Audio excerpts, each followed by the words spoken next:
যারা দেখছেন সবাইকে ল অ্যান্ড লাইফ চ্যানেলে স্বাগত জানাচ্ছি। আমি অ্যাডভোকেট জহিরুল আলম। আজকে আমরা একটি ছোট আদেশ নিয়ে আলোচনা করব। আদেশটি হচ্ছে দেওয়ানি কার্যবিধি 1908-এর 23তম আদেশ বা অর্ডার 23rd। যে আদেশটির শিরোনাম হচ্ছে মোকদ্দমা প্রত্যাহার বা সমন্বয়, যেটাকে ইংরেজিতে বলছে withdrawal and adjustment of suit. অর্থাৎ দেওয়ানি মোকদ্দমা কখন বাদী কর্তৃক প্রত্যাহার করা যায় বা কোনো দাবি সমন্বয় করা যায়, কিংবা এই জাতীয় ক্ষেত্রে নতুন করে মোকদ্দমা দায়ের করা যায় কি না, করা গেলে তামাদি আইনে তার হিসেবটা কীরকম হবে, এ সম্পর্কিত বিষয় নিয়ে আলোচনা করা হয়েছে এই 23তম আদেশটিতে।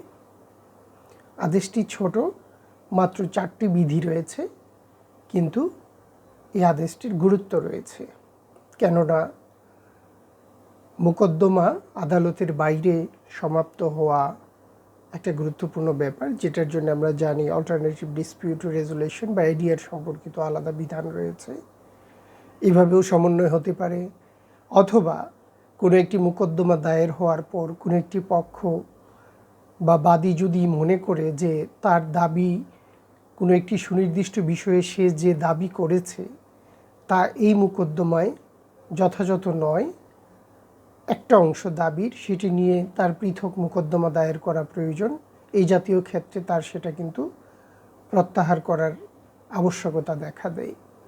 ফলত ন্যায় বিচার নিশ্চিতের ক্ষেত্রে বাদীকে সেই সুযোগটা প্রদানের যে আইনগত বিধান তা এই আদেশে অন্তর্ভুক্ত রয়েছে।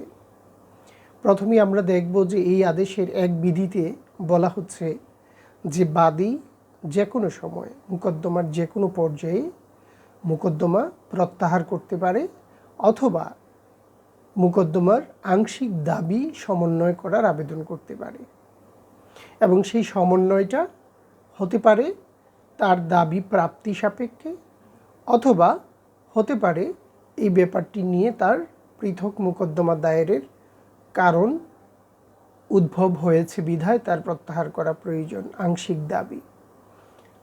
তো এই জাতীয় ক্ষেত্রে বাদী যখন দাবি সমন্বয়ের জন্যে কিংবা মামলা প্রত্যাহারের জন্যে, মোকদ্দমা প্রত্যাহারের জন্য আবেদন করবে, তখন আদালত যথাযথ বিবেচনায় তা মঞ্জুর করতে পারেন।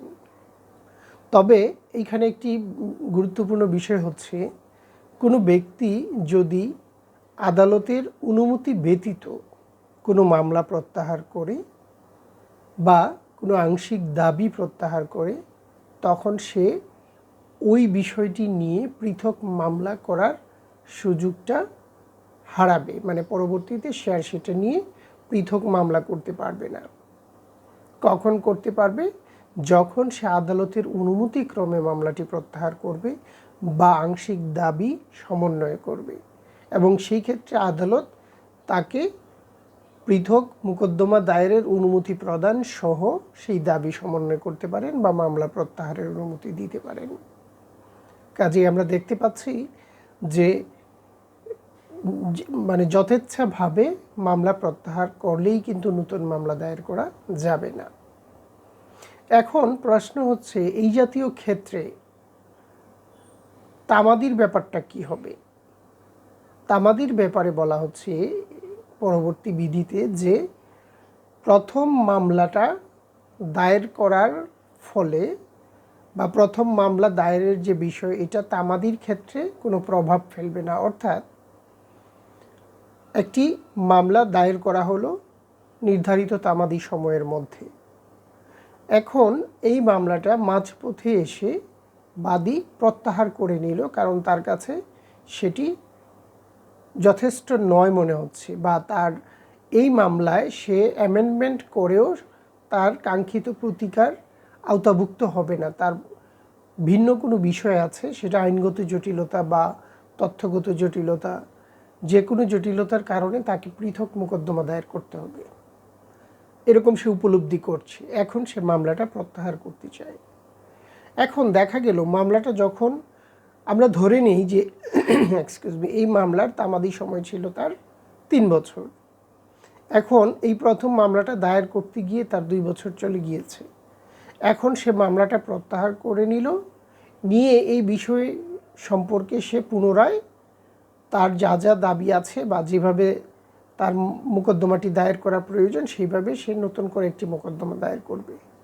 এখন তার এই তামাদিটা যখন মোকদ্দমা দায়েরের কারণটা উদ্ভব হয়েছিল তখন থেকে গণনা হবে, নাকি এখানে নতুন করে যে অনুভূত হলো এবং মামলা প্রত্যাহার করা হলো সেখান থেকে গণনা শুরু হবে? বলা হচ্ছে যে ধরে নেওয়া হবে এই প্রথম মামলাটা করাই হয়নি, অর্থাৎ প্রথম মামলা করা না হলে তার তামাদিটা যেভাবে গণনা হতো প্রত্যাহার করার পরেও সেইভাবেই গণনা হবে।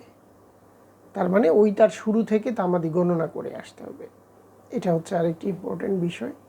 এইখানে আরেকটি বিধিতে আমরা দেখব যে বলা হচ্ছে যে এই যে মোকদ্দমা প্রত্যাহার করে নেওয়া, যদি একাধিক বাদী থাকে তাহলে কোনো একজন বাদী চাইলেই কিন্তু অন্যান্য বাদীদের অনুমতি ছাড়া মামলা প্রত্যাহার করে নিতে পারবে না, এবং যদি এমন আবেদন সে করে তাহলে আদালত অন্যান্য বাদীদের অনুমতি ব্যতীত মামলা প্রত্যাহারের বিষয়ে তাকে অনুমতি প্রদান করবে না। তার মানে হচ্ছে মামলা প্রত্যাহার করতে হলে যারা প্রকৃত অর্থে প্রত্যাহারের অধিকারী, অর্থাৎ যদি 5 জনের মোকদ্দমা হয় তাহলে তো নিশ্চয়ই 5 জনের কনসেন্ট প্রয়োজন হবে, তখনই মামলা প্রত্যাহার হবে এবং আদালত সেটা শুনানি অন্তে যাচাই আনতে প্রত্যাহারের অনুমতি প্রদান করবে নতুন করে মামলা দায়েরের অনুমতি সহ। এবং সর্বশেষ বিধিতে, যেহেতু মাত্র 4টি বিধি আমরা দেখব, সর্বশেষ বিধিতে বলা হচ্ছে যে এই আদেশের কোনো কিছুই বা এই বিধির কোনো কিছুই মামলার যে স্বাভাবিক রায় ডিক্রি ঘোষণার প্রক্রিয়া সেই স্বাভাবিক প্রক্রিয়াকে ব্যাহত করবে না। এই প্রসঙ্গটা কেন এসছে? কারণ আমরা ইতিপূর্বে দেখে এসছি যে আংশিক দাবি যদি করা হয়, এবং এখানে একটি বিধিতে যেটা বলছে যে ওই কি বলে অনুমতি দিচ্ছে, আপোষের অনুমতি দিচ্ছে।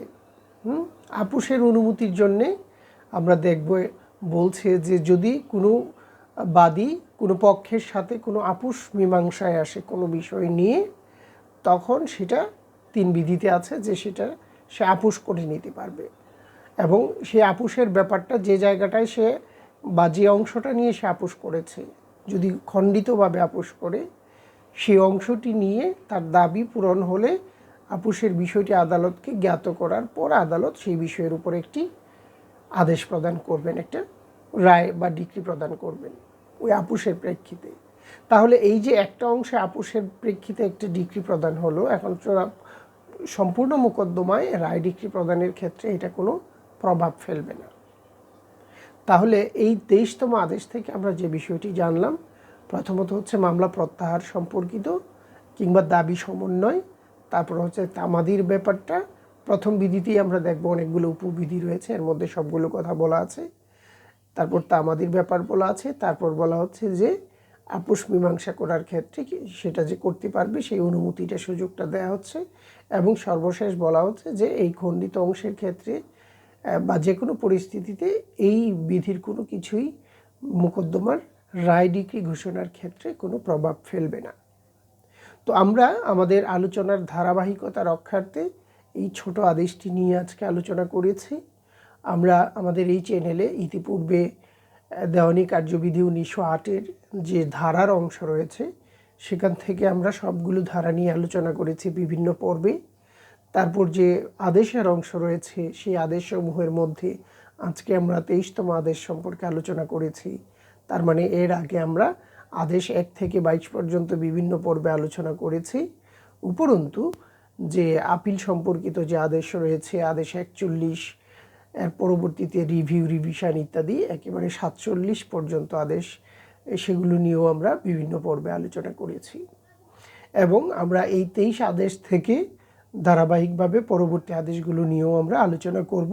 এবং আমাদের উদ্দেশ্য হচ্ছে কোনো একজন ছাত্র যিনি বার কাউন্সিল পরীক্ষা দিবেন কিংবা জুডিশিয়ারি পরীক্ষা দিবেন, কিংবা একজন নতুন প্র্যাকটিশনার কিংবা একজন আইনের প্রতি আগ্রহী ব্যক্তি দেওয়ানি কার্যবিধি যদি বুঝতে চান এবং তার পক্ষে যদি যে বেয়ার অ্যাক্ট রয়েছে বা মূল আইন রয়েছে সেটি পড়ে বোঝা সম্ভব না হয়, তাহলে তিনি যেন অন্ততপক্ষে এই চ্যানেলে যে সকল ভিডিও রয়েছে সেগুলো শুনে শুনে প্রত্যেকটি আদেশ কিংবা প্রত্যেকটি ধারার যে মধ্যকার যে বিষয়বস্তু সেটি যেন অনুভব করতে পারেন কিংবা সেটি যেন বুঝতে পারেন। প্রয়োজনে যখন তিনি একজন শিক্ষার্থী তখন তিনি যেন এ থেকে কিভাবে প্রশ্ন আসতে পারে এবং সেটার উত্তর কীভাবে দিতে হবে সেটি যেন তিনি আত্মস্থ করতে পারেন।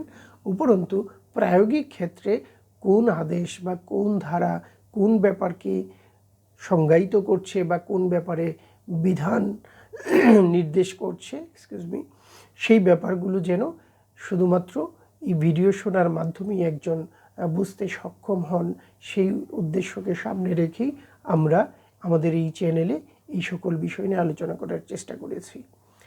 যারা এতক্ষণ ধৈর্য ধরে আমার এই আলোচনা শুনেছেন, আপনাদের সকলকে অনেক অনেক ধন্যবাদ জানিয়ে আজকের আলোচনা শেষ করছি। সকলেই ভালো থাকবেন।